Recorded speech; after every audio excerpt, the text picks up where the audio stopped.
Hey guys, welcome back to my channel. I am back here with another book review today. Today I am discussing Robin Wasserman's The Waking Dark.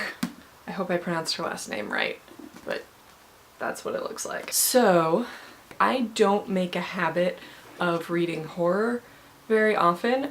This one was an exception because I'd read another book by her, The Book of Blood and Shadow, a while ago, and I liked her style and everything, so I thought I'd give this a try.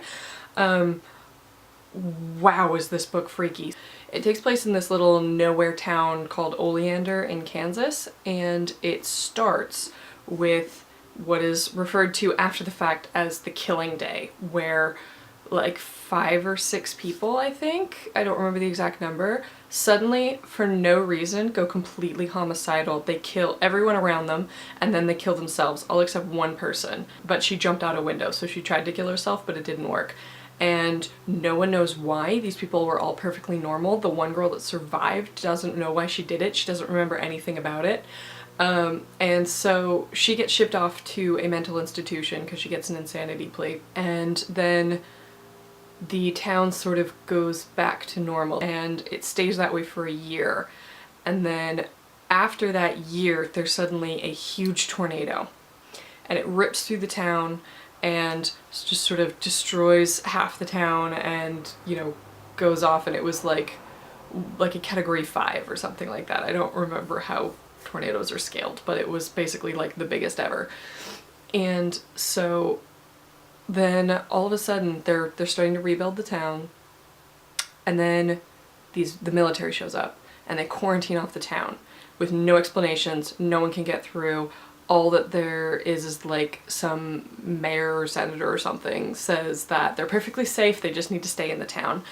And no one really believes them, because obviously when the government quarantines off a city, everything is not all right, but they don't really know what to do about it because no one can get through, and all the phone lines are down, the internet's gone, they've been completely cut off, and so they can't contact anyone, they have no news of the outside world.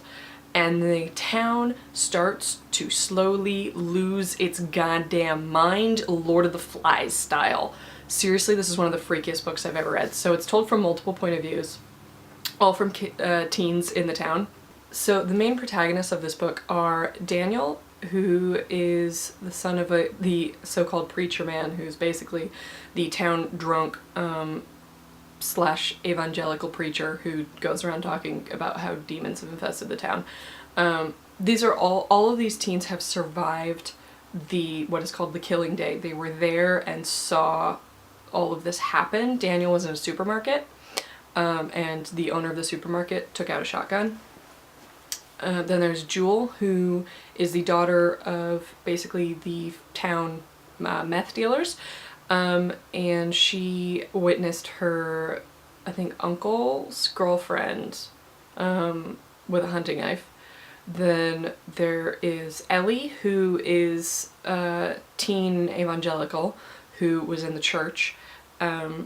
And then there's West, who is the football player who was walking home with his boyfriend, and a car came. There's also Grace, who was the daughter of the family that Cass was babysitting for. Cass is the killer that survived. And so those are basically the main protagonists. So there's Cass, Ellie, Grace, Daniel, West, and Jewel. But what the book does really well is the levels of suspense. Definitely don't read this at night. I really wanted to keep going with this book because it was so good and it was so gripping, but I really did not want to be reading it in the dark at night before I was about to go to bed, so I wouldn't recommend doing that. I don't want to talk too much about the plot because that's kind of the whole point. Like, the plot is just one big series of spoilers. There's a lot of different sort of poles in the novel, like about family, because Jewel is constantly having to deal with the fact that she sort of loves her family, but also that they're dangerous people that do dangerous things, and that she doesn't approve of what they do. But she also, so she wants to escape from their heritage, but she also still loves them as her family because they're the ones that raised her. Daniel had something kind of similar because his father is so irresponsible. He has to take care of his little brother Milo because his father's not going to do it. He feels like he's responsible for him, and he somewhat feels responsible for his father even though he doesn't want to be. West also has the problem of being gay in a super conservative small town. His parents basically threatened to disown him. So really the big thing in this book is, since everyone basically starts to collectively lose their mind, it becomes the question of, was this capacity for violence and mayhem and disorder something that already existed in people, or was it put upon them because of the circumstances that they were in? I don't think it's really possible to ever solve that question. I think that was sort of the point. So I don't know. I don't really have an answer to that. I just thought it was interesting as I was reading the book. So I guess that wraps up my review. Once again, the book is called The Waking Dark, and it is by Robin Wasserman. It is out now, and so you guys can go pick it up.